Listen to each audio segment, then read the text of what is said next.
পাঠ করছি প্রীতি দাসের লেখা গল্প শেষ থেকে শুরু। ঘড়ির কাঁটা 6-এর ঘর ছাড়িয়ে গেছে। প্রতিবেশীদের বাড়ি থেকে শাঁখের আওয়াজ ভেসে আসছে। না, আর দেরি করা ঠিক নয়। প্রীতিকণা হাত মুখ ধুয়ে কাপড় ছেড়ে সন্ধ্যা দিতে ঠাকুর ঘরের দিকে পা বাড়ালেন। ঈশানী আজ এখনও বাড়ি ফিরল না। ফোন করছেন কিন্তু নেটওয়ার্ক বিজি দেখাচ্ছে। দেরি হলে যে বাড়িতে জানাতে হয় সেটুকু জ্ঞান যদি থাকতো মেয়েটার। সেই সাত সকালে বেরিয়ে গেল অমূল্যর সাথে, আর কোনো যোগাযোগ নেই। আজকাল কারণে অকারণে ঘরের বাইরে যাওয়া যেন নেশা হয়ে দাঁড়িয়েছে। কোনো এক বান্ধবীর সাথে একজোট হয়ে নাকি বুটিক খুলবে। এখন কী সব ট্রেনিং করছে। সন্ধ্যা দিয়ে প্রীতিকণা রান্নাঘরের দিকে পা বাড়ালেন। বাড়িতে বৌমা এনেও শান্তি নেই। এই বয়সে বেশিরভাগ দিন হাঁড়ি তাকেই ঠেলতে হয়। ছেলে অবশ্য রান্নার জন্য একজন লোক রাখতে চেয়েছিল। সারা জীবন রান্না করে পুরো পরিবারকে খাইয়ে এই বয়সে এসে আর কাজের লোকের হাতে রান্না তার মুখে রুজবে না। 3 জনের রান্না সে নিজে অনায়াসেই করে ফেলতে পারে। কলিং বেলের আওয়াজ হলো। ছুটে গিয়ে দরজা খুললেন। এই তোর আসার সময়? ঘর দুয়ার তো আমি ঝাঁট দিয়ে দিলাম। তুই আর এখন কি করবি? আর বলেনি গো মাসিমা, প্রকাশবাবুর ঘরে কি ঝগড়া। শাউরি আর বৌরি মিলা যেন পুরো ঘরটা মাথায় তুলছে। এমন সতীলক্ষ্মী বউ পেয়েও শাউরি শান্তি নাই গো। তাই ভাবি তোমার ঘরের মতো বউ যদি জুটতো তবে কি করতো বলো দেখিনি। তা বৌদি কি আজও এখনো আসেনি? প্রীতিকণা বিরক্ত হয়ে বললেন, রেখা, নিজের কাজ করতো। রোজ রোজ লোকের চর্চার ভালো লাগে না। এই মেজাজের জন্যই তো বউটা ঘরে থাকে না। মর বুড়ি, মর একা একা। মনে মনে বিড়বিড় করতে করতে রেখা বাসন ধুতে লেগে গেল। রাত 9টার দিকে অমূল্য বউকে নিয়ে ঘরে ঢুকলো। প্রীতিকণা বিরক্ত হয়ে ঈশানীকে বললেন, সারাদিনে কি একটা ফোন করে খোঁজও নিতে নেই বেঁচে আছি না মরে গেছে? বউয়ের হয়ে উত্তরটা অমূল্য দিল, কাজের চাপে ফোন করা হয়নি মা। ঈশানীর এক বন্ধুর অ্যাক্সিডেন্ট হয়েছে, তাই হাসপাতাল হয়ে আসতে দেরি হয়ে গেল। প্রীতিকণা গম্ভীরভাবে বললেন, ঠিক আছে, ফ্রেশ হয়ে খাবি আয় তোরা। এবারও উত্তরটা অমূল্যই দিল, আসার সময় সম্রাট থেকে বিরিয়ানি খেয়ে এসেছি, তোমার জন্য নেব ভেবেছিলাম। ঈশানী মনে করিয়ে দিল, বৃহস্পতিবার তোমার নিরামিষ থাকে। ও আচ্ছা। প্রীতিকণার অজান্তে একটা দীর্ঘশ্বাস বেরিয়ে এলো। তখন তাদের সবে বিয়ে হয়েছে। অমূল্যর বাবার সাথে একদিন কি একটা কাজে বেরিয়েছিল সে। ফেরার পথে তারা প্রীতিকণার বাপের বাড়িতে একবার ঢুকলো। সেখানে খাওয়া দাওয়া করে রাতে যখন বাড়ি ফেরে তার শাশুড়ির সে কি রাগ, অশান্তি চরমে উঠেছিল সেদিন। সময়ের সাথে কত কিছু বদলে যায়।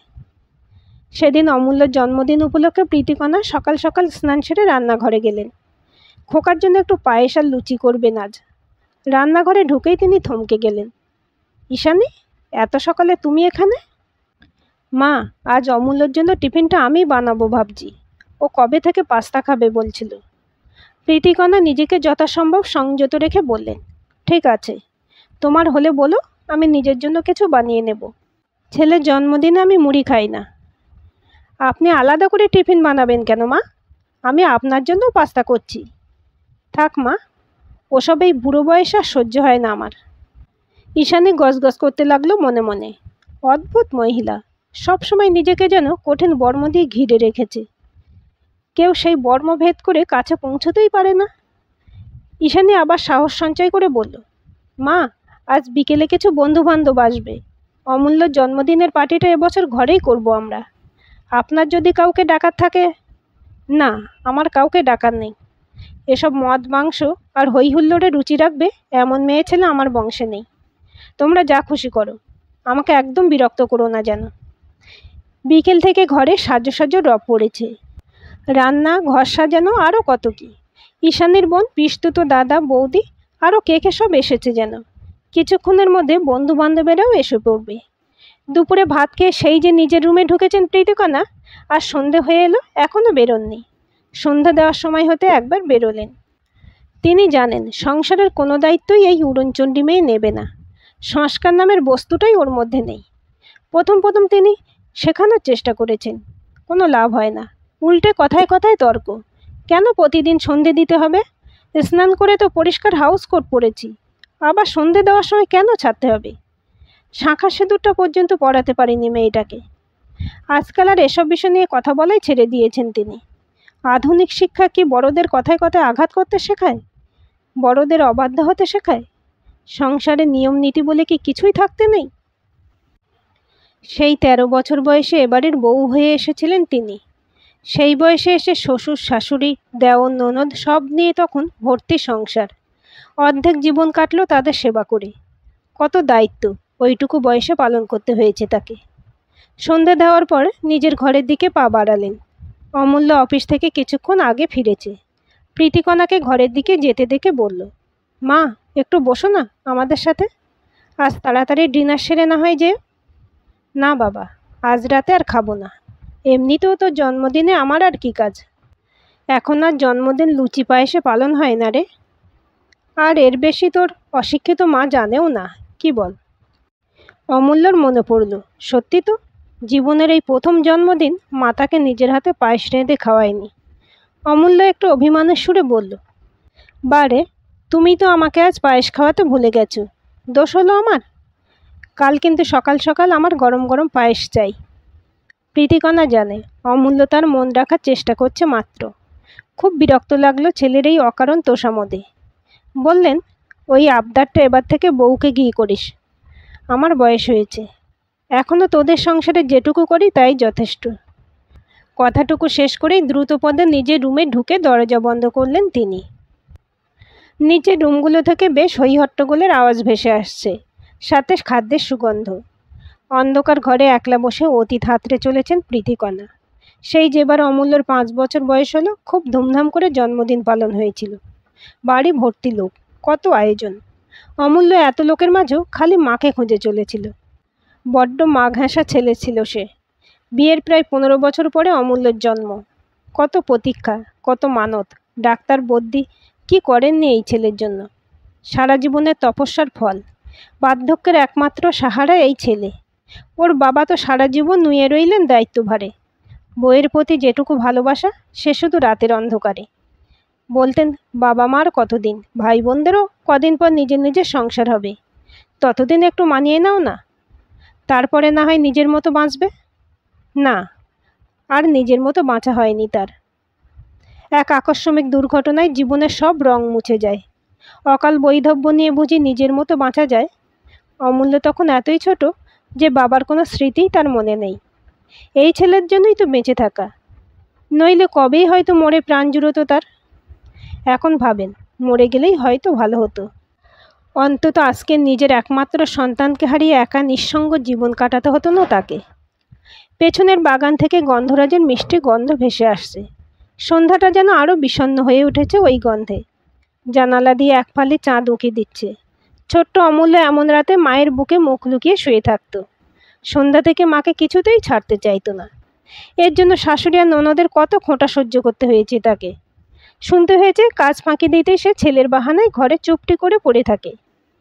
চোখ ফেটে জল আসতো তখন। যদি অমূল্যের বাবাও বেঁচে থাকতো, অবশ্য বেঁচে থাকতে তিনি কখনো বউয়ের পাশে দাঁড়াননি। আর তারই ছেলে দেখো কেমন নির্লজ্জের মতো বউয়ের আঁচল ধরে পড়ে রয়েছে। আজ অনেক দিন পর অমূল্য মায়ের কাছে এসে বসেছে। বড্ড ব্যস্ততা এখন ছেলের, তাই মায়ের কাছে আর দুদণ্ড বসার সময় পায় না সে। কিরে, এমন হাঁড়ির মতো মুখ করে বসে রয়েছিস কেন? কিছু বলবি?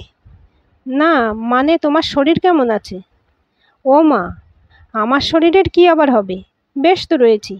দিব্যি সংসারের হাল টানছি। তুই কি বলতে এসেছিস বল, কারণ ছাড়া তো আর আমার কাছে তুই আসিস না। এই কারণেই আসি না মা তোমার কাছে। বড্ড অপরাধী মনে হয় নিজেকে। হঠাৎ ছেলের কথাগুলো যেন বুকে আঘাত করলো প্রীতিকণার। অনেক দিন পর ছেলের দিকে ভালোভাবে তাকালেন মনে হলো। কাজের চাপে চুলগুলোতে এই বয়সে পাক ধরেছে। চোখের কোণে কালিও পড়েছে একটু। এমন সুবর্ণকান্তি চেহারা যেন রোদে ঝলসে গেছে। সত্যিই তো, এক বুক অভিমান নিয়ে খালি দূরে সরিয়ে গেছে নিজের একমাত্র ছেলেকে। পরম স্নেহে ছেলের এলোমেলো চুলগুলোকে গুছিয়ে দিতে লাগলেন প্রীতিকণা। অমূল্য মাথা নিচু করে কিছুক্ষণ বসে থাকার পর বলল, মা, আমাকে কানাডা ট্রান্সফার করা হয়েছে। কয়েক বছর ওখানেই থাকতে হবে। ঈশানীকে নিয়ে শিফট করব ভাবছি। তুমি যদি যেতে চাও। এক মুহূর্তে মায়ের স্নেহ বৃতৃষ্ণায় বদলে গেল। অমূল্যকে মাঝপথে থামিয়ে প্রীতিকণা বললেন, না বাবা, আমাকে পুরনো আসবাবের সাথে এখানেই থাকতে দে। তোরা যেতে চাস যা। যাওয়ার দিন আসন্ন প্রায়। ফেলে রাখা কাজ দ্রুত গুছিয়ে নিচ্ছে অমূল্য। আর ঈশানী সারাদিন খালি ব্যস্ত রয়েছে প্যাকিংয়ের কাজে।